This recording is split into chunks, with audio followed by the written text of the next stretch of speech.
Ne manquez plus aucune émission. Voilà.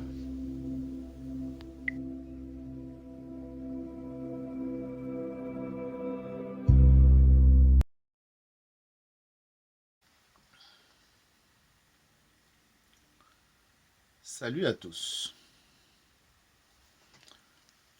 Très heureux de faire notre rencontre d'aujourd'hui. Et aujourd'hui, je me suis décidé de pouvoir m'arrêter sur un élément qui nous heurte.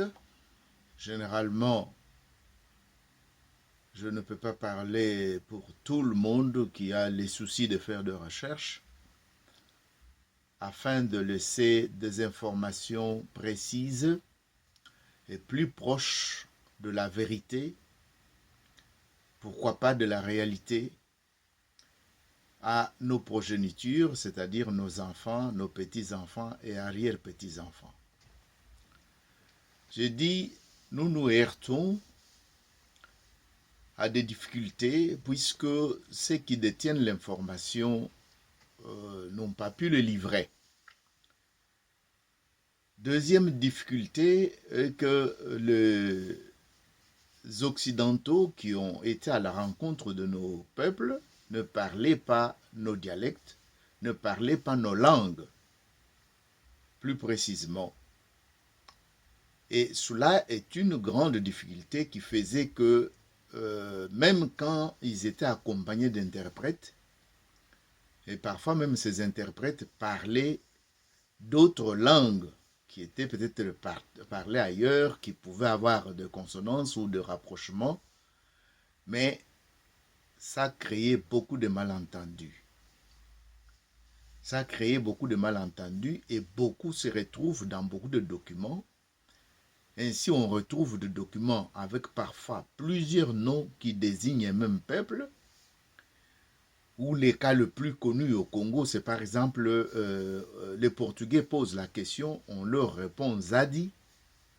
Et au Kasaï, c'est un Sadi, Mayan Sadi, donc le Kasaï.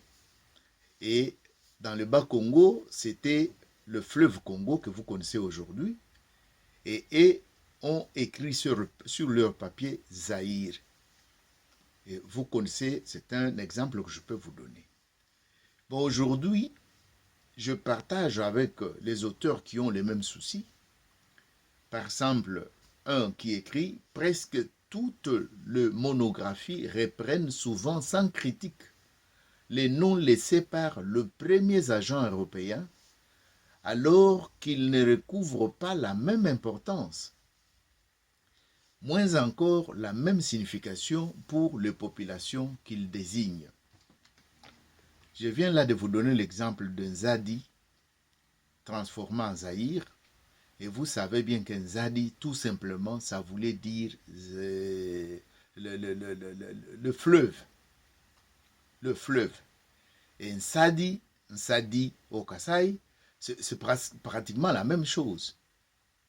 Et Livingstone, qui est passé par là, tout comme le Podge et consorts, quand ils posaient des questions, on leur répondait, mais ils écrivaient dans leur orthographe. Est-ce que ce n'est pas le rôle des ministères de recherche scientifique? Ce n'est pas notre rôle d'aujourd'hui de réunir le moyen que nous pouvons mettre à la portée de nos propres fils et filles qui peuvent aller dans leurs régions respectives revisiter ce que le blanc nous a laissé dans tant de documents. Parfois, on n'a même pas l'idée qu'il s'agit d'un tel peuple, puisque chaque document vous remet des informations sur le même groupe ou sur la même chose, mais avec des vocabulaires, avec l'orthographe et tout différent. Est-ce que ce n'est pas le moment, nous qui avons le rôle de faire la transition entre nous et les enfants, entre nous et notre progéniture, nos petits-enfants, nos arrière-petits-enfants, puisque je crois que quand on va disparaître d'ici là, nos enfants auront difficile à se retrouver, puisque nous n'aurons pas assuré ce pont-là. Mais aujourd'hui, comme je viens de vous dire, j'ai choisi un exemple parmi tant d'autres. Peut-être qu'on relèvera encore d'autres cas. Mais aujourd'hui, j'ai choisi de vous parler d'un cas qui est typique. Puisque quand je parlais d'un Zadi et on a écrit Zaïre, ça peut encore se comprendre. Mais il y a un peuple à qui on a posé la question et ce peuple répondait « Nous ne vous comprenons pas » ou « Je ne vous comprends pas » ou « Je ne te comprends pas » dans leur langue. Et les Blancs écrits, c'est ça leur nom. Et ce nom, je vais le citer, c'est Topoké. Mais le même nom Topoké là, avant qu'on rencontre le Topoké même, on a rencontré les Lokélé qui étaient les riverains, les pêcheurs. Ce sont les gens qu'on pouvait apercevoir facilement puisqu'ils étaient là en train de faire leur travail sur le fleuve. Et on leur a posé la question, est-ce qu'il n'y a que vous ici qui habitez le long du fleuve ou d'autres personnes sont au fin fond de la forêt là-bas qui est touffue? Et les Lokélé ont répondu, Eso. Et il y en a qui ont écrit les noms, les peuples qui sont là-bas au fond de la forêt s'appellent Eso. Et le même orthographe Eso qui signifie nous. Eso signifie tout simplement nous. Mais ils ont écrit qu'on nous a dit que dans la forêt touffue là-bas, il y a des personnes qui s'appellent Eso. Et il y en a qui ont écrit Gesso ou Gesso avec Ge de garçon. Il y en a qui ont écrit Gesoko, Gesogo.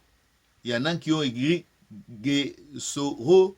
Vous comprenez ma difficulté puisque dans ma langue, certaines articulations ici, ça ne passe pas. Je dois faire un effort. Et Topoké, je viens de vous le dire. Et même Topoké, là, il y a des documents où on a écrit Topuki, Tupuki. Il y a des documents où on a écrit Toforé. Il y en a des documents où vous trouvez carrément Tufuki ou Tufuki, je ne sais pas, puisque ce sont les Bantous. Ça peut avoir encore de ressemblances, puisque nous venons de mêmes origines, nous sommes venus du Nord. Vous comprenez que, avec tout ce nom ici, quand vous vous retrouverez dans tel document, tu ne peux pas comprendre que j'ai affaire au Topoké, que nous connaissons généralement Topoké. Mais est-ce que leur nom c'est Topoké? Je viens de vous dire qu'ils sont désignés sous plusieurs appellations. Eso. Et les Lokélé qui ont répondu Eso, chez eux, Eso signifie nous.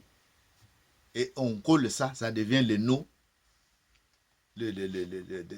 indicatif ou qui pouvait désigner le peuple qui habiterait, à part eux, qui habiterait dans le fin fond de la forêt. Mais je viens de vous signaler que le Topoké et même avait dit aux Blancs, avait répondu aux Blancs que nous ne vous comprenons pas ou je ne te comprends pas. Mais avant d'arriver à cet élément-là, j'aimerais vous dire que le Topoké, c'est un peuple qui est dans les territoires d'Issangi, qu'on appelait du temps de Mobutu zone d'Issangi, dans le Haut-Zaïre ou bien au Congo aujourd'hui. Vous pouvez les situer sur la carte. Il y a du côté de nord-est, le Banalia, vers Kisangani. Il y a les Basoko, qui sont à leur limite. Vous avez Yaouma, et puis vous avez Opala en bas, au sud bien sûr. Et là, vous pouvez circonscrire l'endroit où se trouve le peuple Topoké. Et je viens de vous dire que ce sont des Bantous. Donc leur langue a aussi le système grammatical pratiquement comme chez tous les Bantous, que je suis, que vous pouvez peut-être l'être. Et là, vous pouvez comprendre pratiquement quand on dit, par exemple, Muntu, au pluriel, c'est Bantou, donc Mouba. Donc, chez eux, c'est presque la même. Il y a aussi des classes, puisque ce sont des Bantous. Donc, leur langue, on l'a classifiée. Vous connaissez bien, je ne vais pas entrer dans des informations qui sont trop techniques pour le linguiste. Alors je vous disais que ces topoke sont situés dans le territoire d'Isangui, qu'on appelait du temps de Mobutu zone d'Isangui, mais il y a quelques groupes ou quelques familles topoke qui se retrouvent localisés dans les blocs de Mongo. C'est toujours les enquêteurs blancs qui cherchaient bien sûr à faire leur monographie ou leur ethnographie qui sont arrivés à les classer puisqu'ils ils les ont trouvés là-bas dans les territoires où on trouvait le Mongo. Mais c'est un groupe qui est connu et on dit que ce groupe, donc vous pouvez dans le bassin de la Chuapa, dans l'Équateur, ces topoke sont, on dit ceci, elles sont issues des topoke qui ont fui les expéditions punitives conduites par M. Pimpurno, ancien administrateur de district de la Ruimi, en 1905, à la suite du massacre de 2 agents blancs de la compagnie d'Ilomami par les guerriers de Yaboïla. Yaboïla. Vous pouvez trouver cette information dans les écrits de Bolamba en 1975. Bolamba, vous le connaissez, c'est un grand écrivain du Congo qui est aussi connu dans la littérature. Donc, vous ayant situé la population, je venais de vous dire que topoke, en tout cas, quand vous dites ça chez le topoke, quand nous allons dans le langue bantou, en principe, ces mots devraient être déclinés comme on décline tous les mots ou toutes les phrases dans la langue bantou. Quand on dit Moulouba, Louba, Balouba, ainsi de suite. Mais topoke, vous allez chercher, vous ne trouvez pas, puisque tout simplement topoke, c'est la déformation du mot tofoe. Le mot tofoe.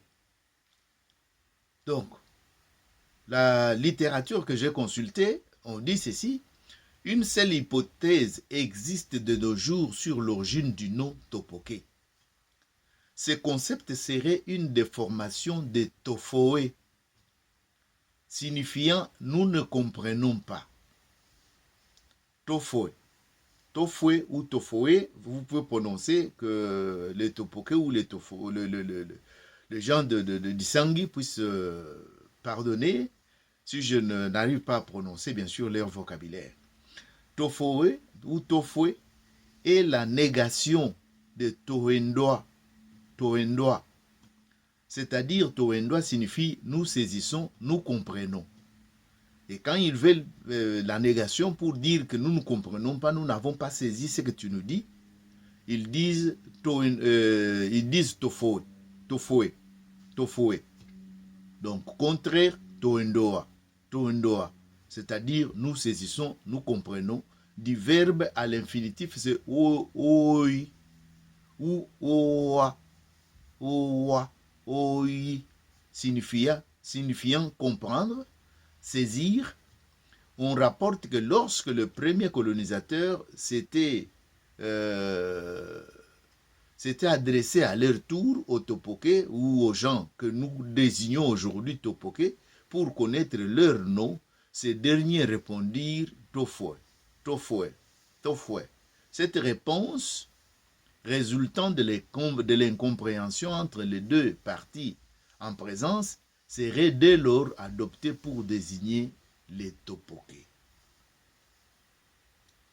Serait donc retenu ou désigné ou adopté pour désigner le topoke. Vous comprenez que nous, qui ne détenions pas cette information, on pouvait continuer à lire sur les livres et croyant que c'était une vérité, et pourtant, nous sommes parmi ceux qui propagent cette information mensongère, je peux dire, déformée, ou cette déformation n'en déplaise bien sûr, puisque les topoke même ne s'y retrouvent pas. Mais c'est la résignation, puisqu'ils ne peuvent pas aujourd'hui aller partout pour expliquer à tout le monde que nous ne nous appelons pas comme ça. Puisque ça n'existe pas dans leur langue, topoke. Je viens de vous dire que tofoe, tofoe. Tofoué. C'est ça qui existe dans leur langue. Nous ne vous comprenons pas. Je ne vous saisis pas. Nous ne vous saisissons pas. Alors, vous venez de comprendre que des éléments comme ça, c'est niche dans plusieurs documents. Dans plusieurs documents. Et nous qui avons les nez et les yeux plongés ou la tête plongée dans les documents pour dénicher par-ci, par-là les éléments, nous avons du pain sur la planche. Et ainsi, nous demandons au pouvoir public qui peuvent mobiliser les moyens et lancer nos chercheurs sur terrain pour arriver à revisiter tout ce document ou établir d'autres documents et même rendre la nomenclature officielle digeste pour que tous ces éléments ici ne puissent pas être perpétués ou bien continués chez des générations futures. C'est une demande et c'est aussi un souci. Et ces soucis, je préfère déjà vous annoncer que c'est ce même souci qui va me pousser à pouvoir aborder les problèmes de notre chef. Puisque notre chef, je parle ici de titre de chef Kalamba, puisqu'il y a des littératures qui parlent de Kalamba comme étant un nom qui est venu de Tchokwe, qui signifierait là-bas Fumu, Mokonzi, et chef, mais la famille elle-même semble garder le silence, je dis semble garder, puisque jusqu'à présent, on n'a pas un document qui puisse nous montrer à quelle époque ce nom est entré dans cette famille-là. Et un autre élément, bien sûr, qui entre dans les difficultés que nous rencontrons à pouvoir expliquer à nos enfants, puisque c'est notre histoire. Quand nous parlons de notre chef, nous devons être clairs et nous devons être à l'aise pour expliquer d'où vient cette dynastie, d'où vient cette famille, quand est-ce qu'ils ont commencé à occuper ce poste de responsabilité. Et ça doit être clair et net, et non pas être quelque chose caché par la famille, pour que nous, on ne puisse pas expliquer ou donner avec fierté notre histoire aux progénitures, aux générations futures. C'est par là que je pense déjà susciter votre intérêt pour ce sujet qui sera abordé prochainement et vous demander, bien sûr, de contribuer, peut-être si vous avez des informations. Vous connaissez notre téléphone, vous connaissez notre email. Vous pouvez nous envoyer des éléments pour que, à la prochaine, quand on traitera ces sujets, qu'on puisse assouvir notre souci ou assouvir notre soif de connaître tous les éléments qui constituent notre histoire. Puisque les noms Kalamba, ou la famille Kalamba, ou la chefferie Kalamba, pour le Bénin-Loulois, c'est devenu un patrimoine. Ce n'est plus une propriété d'une famille, c'est un patrimoine culturel de toute la communauté, désigné aujourd'hui sous le nom de Louloua. Et pourtant, au départ, il y en a qui disaient qu'avant ça, on était Balouba, mais désigné en fonction de Benamoyo. Et je vous informe que Moyo, Benamoyo, Moyo, c'est le nom aussi d'une rivière affluent de la rivière Louloua. Et Louloua, qui est l'affluent de la rivière, la grande rivière Kasaï, ou qui est appelée à Tchikapa Nsadi. Je me rappelle encore quand j'étais enfant, on disait Maya Nsadi, Maya Nsadi. Donc c'est maintenant que nous devons expliquer à tous nos jeunes que voilà notre histoire, voilà les éléments qui constituent notre histoire. Si vous rencontrez dans un livre, on a écrit, ou bien tu pars au Kasaï, on dit Maya Nsadi, tu dois savoir que c'est le Kasaï qu'on désigne, la rivière Kasaï qu'on désigne. Voilà, je vous remercie beaucoup pour votre attention. Nous allons continuer avec des débats comme ça pour nous entraider et pour réunir des éléments et des informations qui peuvent aider. vous êtes servi. Je crois que pour le moment, vous n'allez pas appeler avec inconscience Topoké, sans savoir que c'est en suspense.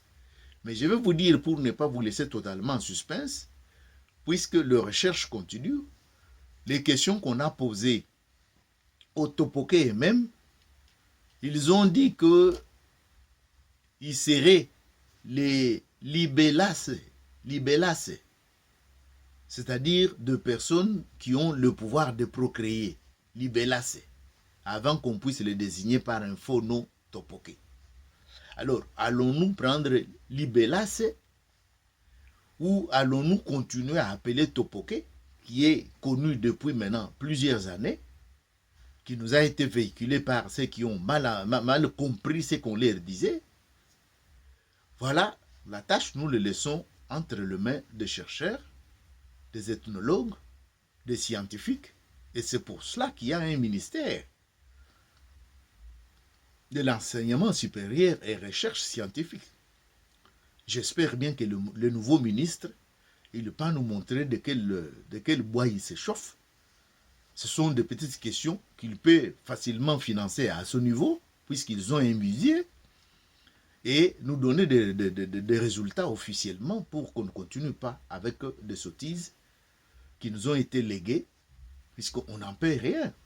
Puisque c'est comme ça qu'on a été servi, et c'est comme ça qu'on continue avec. Merci beaucoup, et à la prochaine. Top Chronique TV, votre chaîne préférée. Salutations à vous qui nous suivez de partout. Le rendez-vous, c'est sur Top Chronique TV que nous le prenons désormais. Top Chronique TV, votre chaîne YouTube préférée, avec votre humble serviteur, Doudou Tchondo.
Top Chronique TV, Top Chronique TV, rendez-vous fixé.